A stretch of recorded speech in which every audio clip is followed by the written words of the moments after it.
Okay, Sarina, welcome. Let's start with a biggie. What does responsible AI look like right now in a production environment, do you think? I think what's happened over the last couple of... Ooh, hello. You're Sorry, there. I'm getting used to the Britney Spears of it all.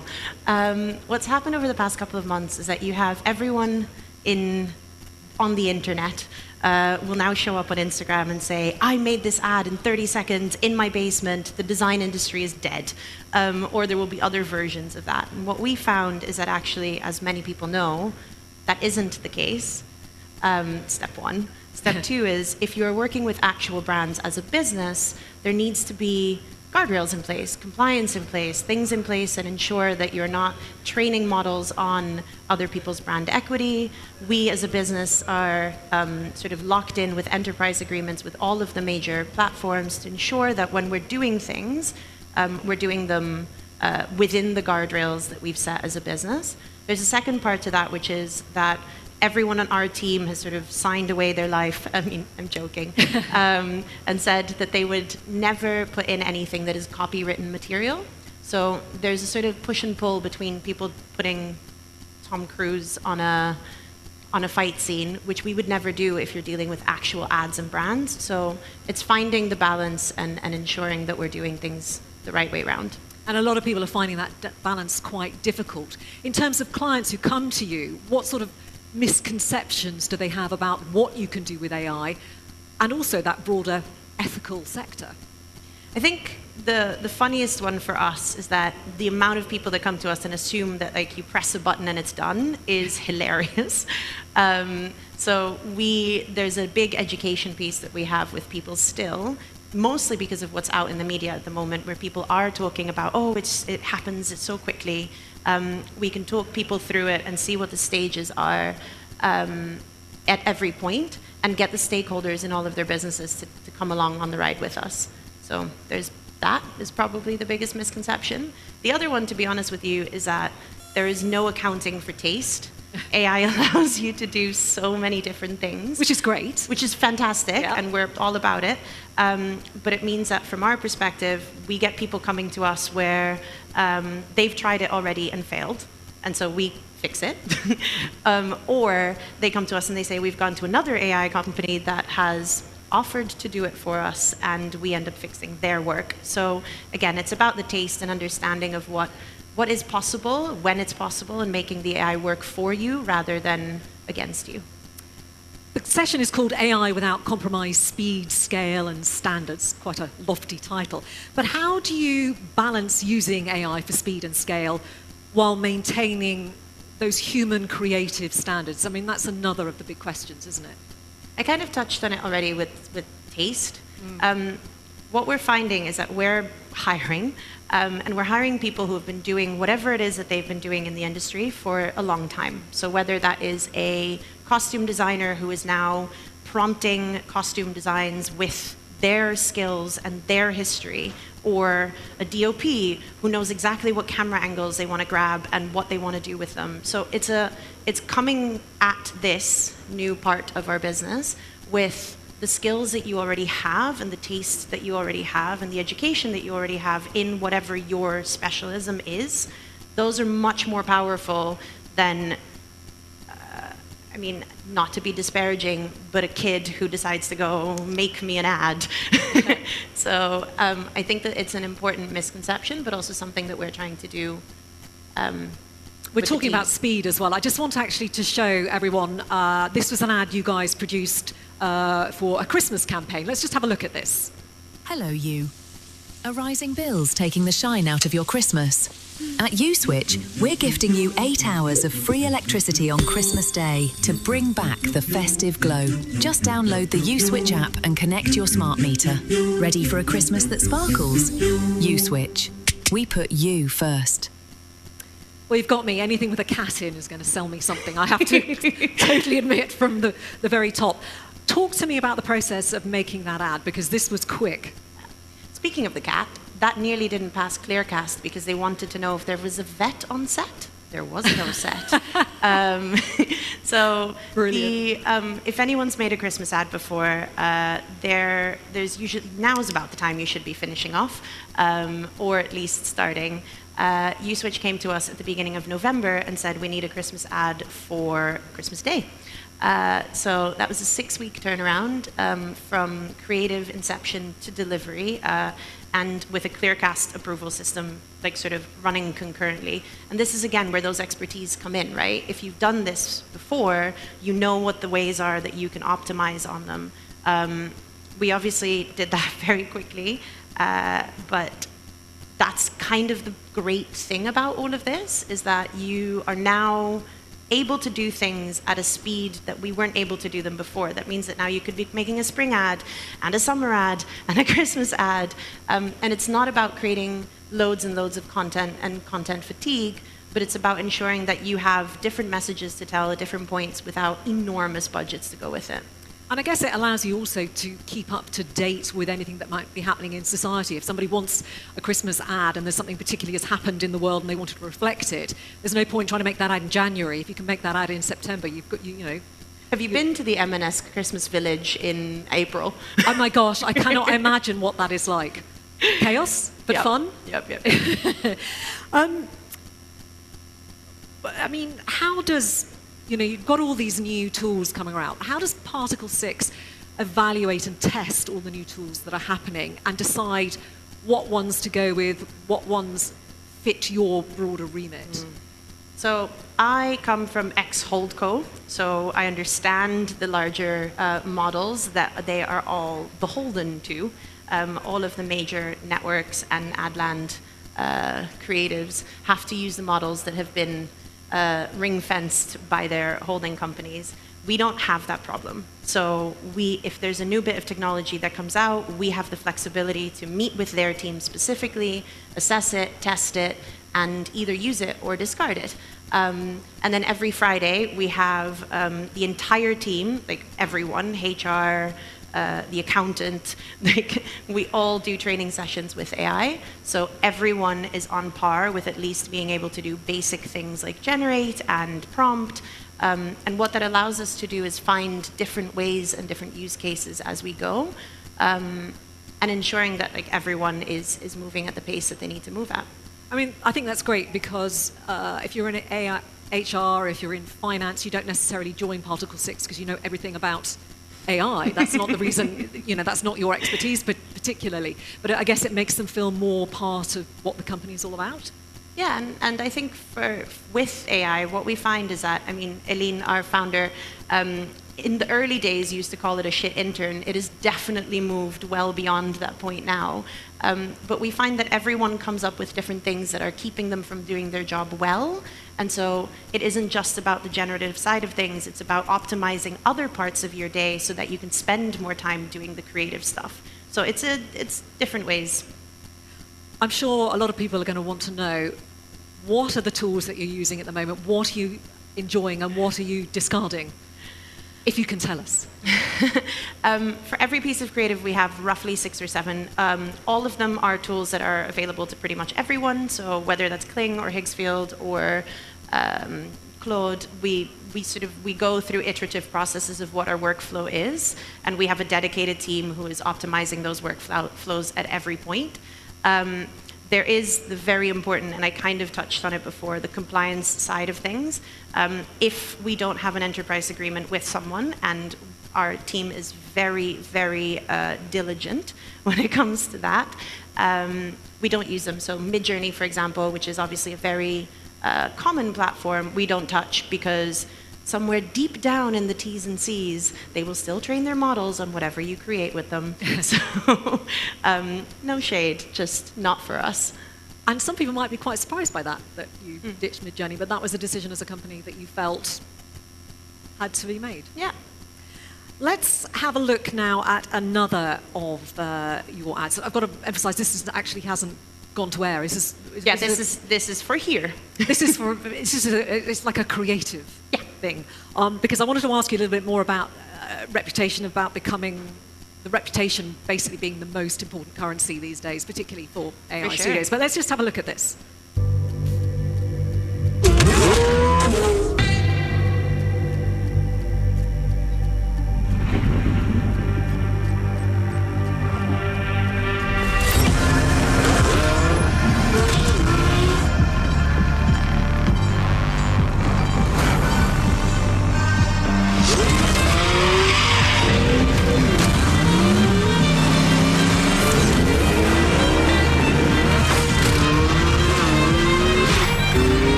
Okay, talk us through that one.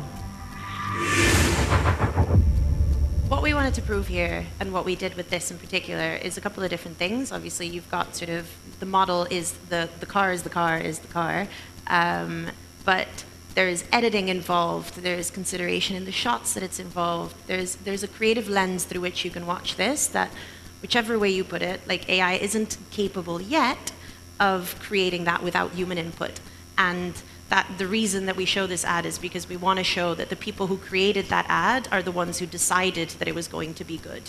So it's I think that remains important no matter which way we look at this.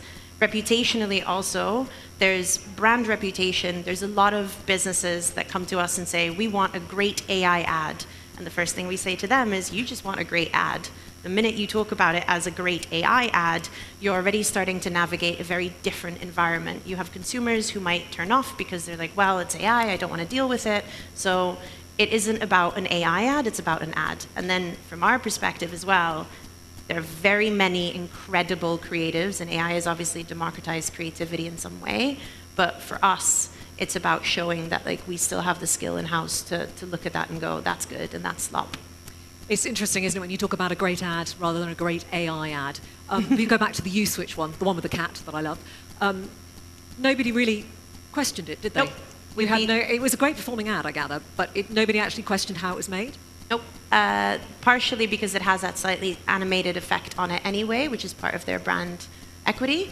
And then partly because I think, again, it ended up beating out their System 1 results for all their previous ads, because again, people weren't focused on the fact that it was an AI ad. They were focused on the fact that it was a cute Christmas ad with a cat. Okay, I'm going to ask a question of the audience just briefly. Has anybody actually heard of Tilly Norwood? Put your hands up if you have. Okay, a fair few. Is that what you would expect? I think that's what we would expect. Yeah. For those of you who haven't, let's introduce you to Tilly Norwood. Is this Tilly or is Oh, this... no, you're right. No, this is Howl. I'm so sorry. I You can't wanna go do forward Howl? either. I can't go forward though, can I? I don't Oh, think. no. Do we press play? Okay, let's show this cute ad then. Yeah. Go on. Oh.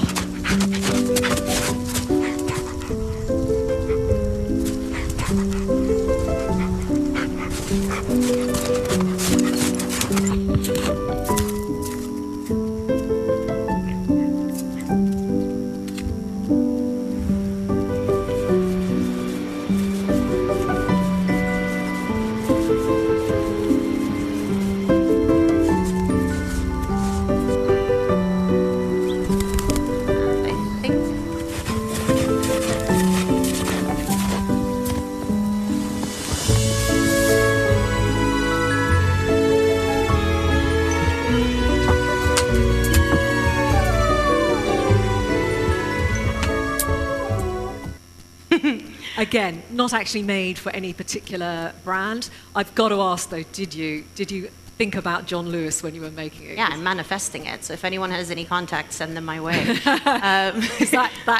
Doesn't that look like a John Lewis Christmas ad to you guys? I think the reason we wanted to show that super quickly, because I know we're probably running out of time, is we believe that AI isn't replacing craft, it's replacing the ceilings of creative ambition. That is an ad that I could not have made had it not been for AI. So, like, imagine flying to Lapland, getting a wolf and a dog to connect together. There's a lot of other things that we would have to crack there. And the amount of money that you would spend on a CGI version of that would be bananas. So for us, this is where AI really gets to shine. Yes, there's the beautiful stuff that makes it look like it's perfect and real, but we're looking at ways that we can take these creative ambitions, these like bigger dreams, the ad we always wanted to make, and create that with AI now instead. Okay, I am going to play Tilly Norwood now because I've teased her long enough. It's about time we actually Tilly. saw her. Come on, Tilly. Say it's not real, that it's fake, but I am still human. Make no mistake, my soul's in every move I take, and you can own the path you make. Actors, it's time to take the lead. Create the future, plant the seed. Oh, Tilly. Oh, Tilly. Okay. For those who don't know, what is Tilly Norwood? Explain. Tilly is the brainchild of Eileen, who you saw there, our CEO and founder. She is, for us, a creative vehicle. She started as a bit of a poke the bear at the creative industry and the industry writ large to sort of show people what was possible with the technology at the time. What we use Tilly for now is every time that there is something new that's happening, whether that is not mocap anymore, or whether that is creating longer scenes of acting and emotion, whether that is working with Hollywood directors who want to try and understand AI, we let them play with Tilly. So it's a way for us to educate our team on whatever is possible. It's a way for us to create content that we are not beholden to a brand. So it's a way for us to end up training ourselves. It's a fun little expression of silly, and of course she's brilliant. So what you saw there was mocap, which I'm sure if you've seen, which is just, I mean, again, this, in my opinion, is just an evolution of the tech that already existed, rather than us creating an entirely new system. You had people in mocap suits before this, and now Eileen can just dance around in her garden, and we can get the Tilly that you all saw there. We play around with different platforms as they come out to see if there's things that we can learn, so that when brands then come to us later on, we will have done all of that training and figuring things out on Tilly to then be able to apply it to whoever it is that we're working with next. It got a lot of headlines, of course. Oh, yeah. Yeah. She still does. She still does. A lot of people in Hollywood weren't particularly happy about it. But yeah, I think you alluded to it earlier. It was meant to be the start of a conversation, wasn't it? It was meant to be provocative. Yes, absolutely. And we're now looking at different ways that could work, right? So now we're looking at synthetic talent and a whole host of other Tillys or versions of Tilly that you could then have as a brand in the same way that you would have a brand ambassador. We're looking at ways where you could interact with her as if, not as a chatbot per se, but as someone who genuinely responds because we've built her brain. We're looking at, you know, do we create a series of micro dramas with her? There's so many different things that we're exploring with her, and the great thing is that for us, it's a creative vehicle that fuels the rest of the business. Okay, lots of questions coming in. I'm going to throw them at you. I don't know whether you'll be able to answer them all, but we'll give it a go. Give it a go. How do you manage continuity? AI is still notoriously random and needing control. Is that in your area of expertise? It is, well, it is notoriously random, but there are ways where continuity becomes a lot more manageable. There are certain platforms that are better than others. And then the other thing is for us, we build, I mean, this might actually go into like quite specific, we build elements that we then feed into the platforms that we're using, like Higgsfield. The elements tend to be remain consistent. So if your element is good, it's essentially like the sort of shit in, shit out. Sorry.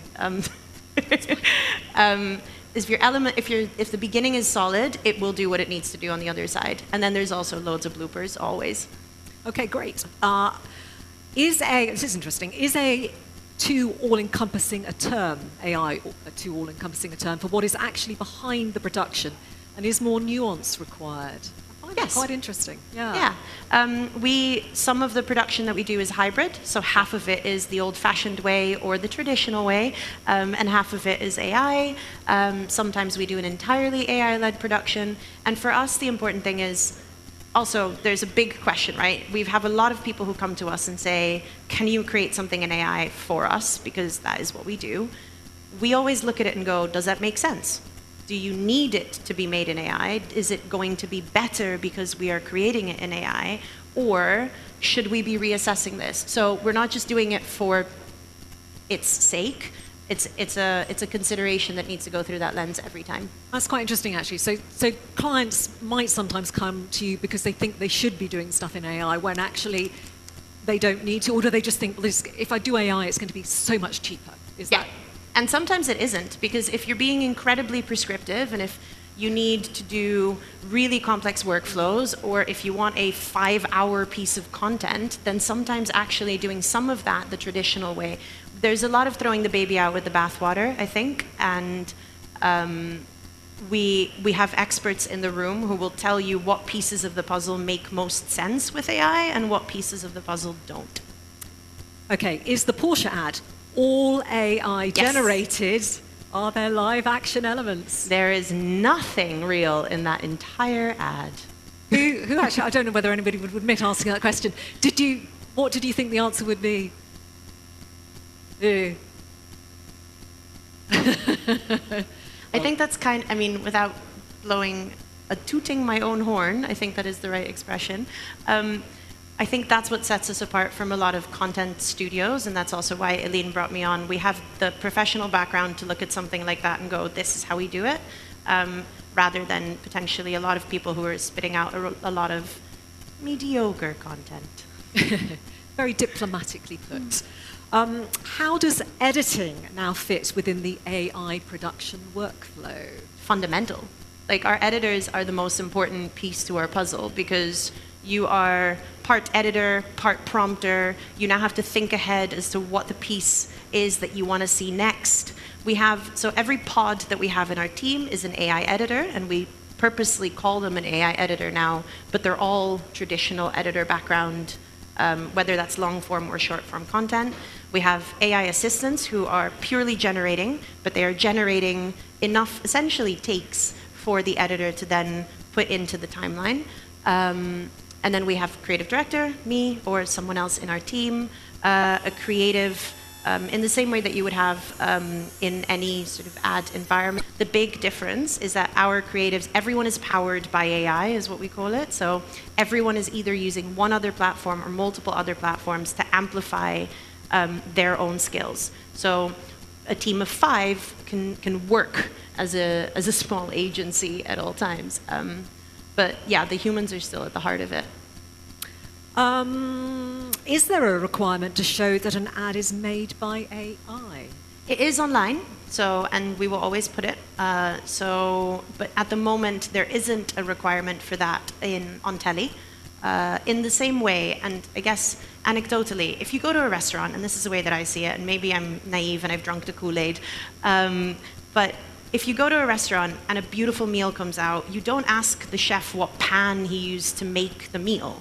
And we don't say on ads on telly that they're made with CGI, and some of them have actors in it, and some of them have characters in them. I think content is content, and if you make it well and if you do it responsibly before it reaches the consumer, I think you will have done your job. It's an interesting one. Is there a specific field in which AI struggles, like fashion maybe is the suggestion? At the moment, it's actually music. Okay. So getting it to understand, playing a piano or playing the drums or doing something that is a musically timed and behavioral response is tricky. Not impossible, but definitely the one that's the most which is part of the reason why we originally made the music video, because we wanted to see if we could get Tilly to stay on beat and sing in tune and but when it comes to musical instruments, that's still a challenge.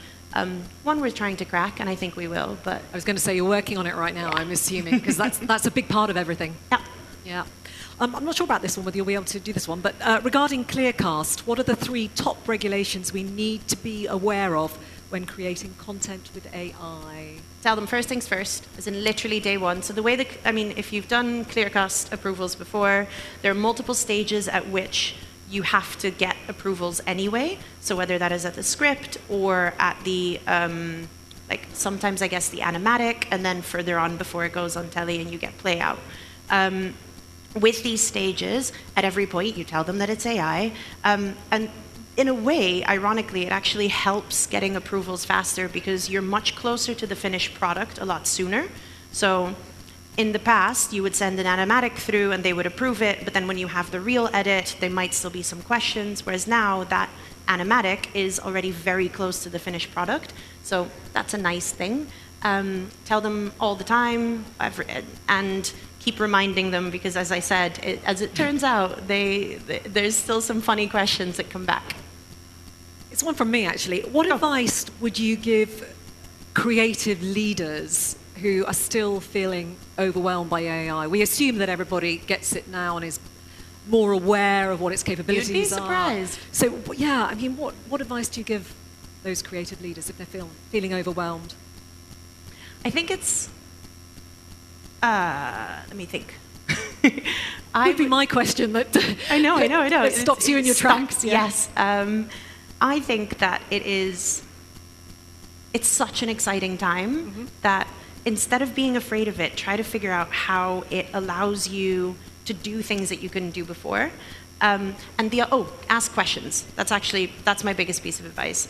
We work with large broadcast studios and production houses who come to us and say, we have a brilliant pool of talent who have a bunch of brilliant ideas, but they haven't figured out how to do this yet, or like, there's too much information out there, like, we don't get it. Because we've been doing this from day dot, quite literally ChatGPT 1.